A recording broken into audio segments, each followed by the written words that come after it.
Welcome to Nasdaq Trade Talks. I'm Jill Malandrino, global markets reporter at Nasdaq. Changes are on the horizon for defined contribution plans, largely attributed to demanding investors who are driving new product innovations. In addition, there is an increase in the popularity of CITs in the defined contribution market and the potential change coming to the Secure 2.0 Act, allowing CITs to be included in 403B plans. This year, retirement income has come to the forefront of the product development priority list for many asset managers and insurers. In a recent retirement leadership forum survey of asset managers, 54% of firms in the DCIO space currently have a retirement income solution, and 39% are in the process of building one. With that backdrop around the DC market today, we are joined by Robb, Muse, president of SEI Trust Company and an industry expert in collective investment trusts in the defined contribution market. Robb, it is great to see you in person at MarketSite. Welcome to Trade Talks. Thank you. And in your role at SEI, what are you experiencing with your clients relative to the defined contribution market? Yeah, so Jill, there's a lot of demand in the DC space right now. There's a lot of growth. So many of the retirement assets are being focused on the DC side, and so many of those DC assets are seeking the right investment vehicle for their plans. So we're seeing a lot of growth on the defined contribution side as plan sponsors continue to change their investment strategies and seek the kinds of vehicles that are going to meet their needs. Why are asset managers rolling out new products to generate income after retirement? What do you think is driving this trend? Yeah, I think there's a few things happening here. Number one, plan sponsors have been so focused on helping participants accumulate assets and get to the point where they can live off their assets. But what the industry has never done an amazing job is teaching people how to decumulate those assets and live off those assets throughout the rest of their life in a responsible way. And most participants aren't financially savvy and they need some help. They need a good product that's going to help them do that.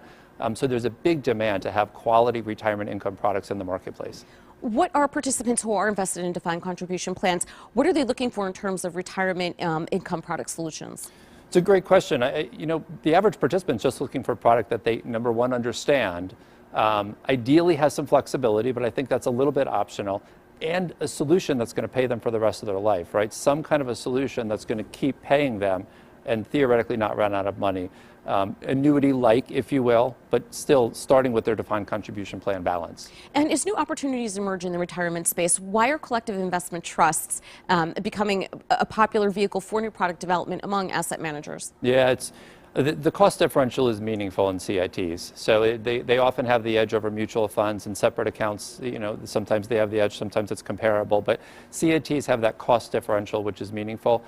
Additionally, because there's an extra fiduciary in the play with the CIT trustee, that's appealing to some plan sponsors, an extra layer of protection and oversight. Earlier this year, the House of Representatives passed the Secure Act 2.0.